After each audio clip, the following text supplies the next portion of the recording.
welcome to today's episode of The Daily Blend. I am your host, AC, and we are joined in studio today by Steve Litwiller, who is here to talk to us about the Missouri River Festival of the Arts.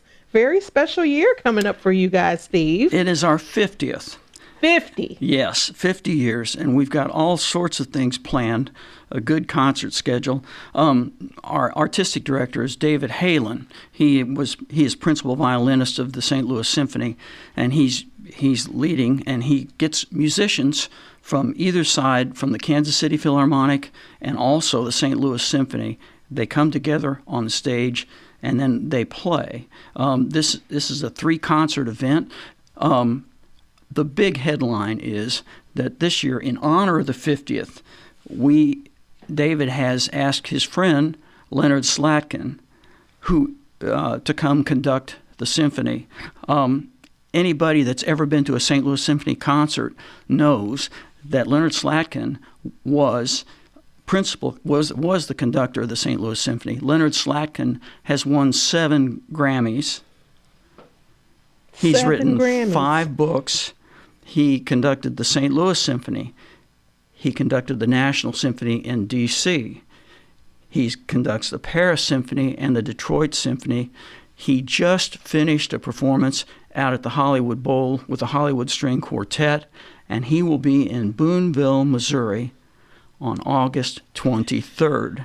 And he will meet with those combined members on stage at Thespian Hall in Boonville, rehearse that day, and give a concert that evening. That's the Saturday night concert. I'm going to back up and talk about Friday. Friday, the title of it is called Brass with Strings Attached. And what's going to happen with that is all the St. Louis Symphony brass section is coming in and will give a concert. And they will meet at Thespian Hall that day and rehearse that day and give a concert at night. So we're talking about some of the finest brass musicians in the world showing up on stage on Friday night, August 22nd. August 21st, we open the concert series with something called Musical Milestones. Because it's the 50th, we've got several of our returning musicians that are, again, nationally known. Susie Yang on cello, Eric Harris on bass. Some of our favorites are coming back for that. In addition to that, we've got an art show, and we're going to have a retrospective of artists that have displayed at this show. And we've got all kinds of festivities going on. Friday night, we have a patrons dinner, and then Saturday night is a festival finale after the concert. Those are all after the concerts, and those are going to be celebrations of this big event. It's a big deal. We raised money this year to paint the hall with a February 8th fundraiser. The hall has a new coat of paint, and she looks great, and we're getting her ready, and we're getting set, and it's going to be a great time. And the Slatkin business is a big deal because this is an internationally known star who comes to this festival not because he has to, but because he wants to. And this is, I interviewed him and David about this, and Leonard said that, Mr. Slatkin said that he doesn't say yes to everything, but this is what makes this is going to help classical music when you can get out in an area that don't have the opportunity to see a live orchestra every month, and you get somewhere like this and you can give a concert. And he says, I'm going to give my best, and I know everybody else is going to give their best. He's going to be performing the Marriage of Figaro Overture, and then Mozart's 39th, and then also Beethoven's 7th Symphony. Wow. It's going to be huge. And tickets are on sale now, and we'll have where you can get a hold of them up at the end of this broadcast, I'm hoping. Yeah, we will. I mean, this sounds like an amazing deal. I mean, I grew up in St. Louis, so I grew up knowing what a big deal the St. Louis Symphony was. I mean, we took all our field trips to the St. Louis Symphony Orchestra through our music programs. So that's a huge deal. And to be bringing this level of musician to Boonville. But you talked to me a little bit before we came on air about the special, unique qualities of this particular theater. Yes. It's a special place.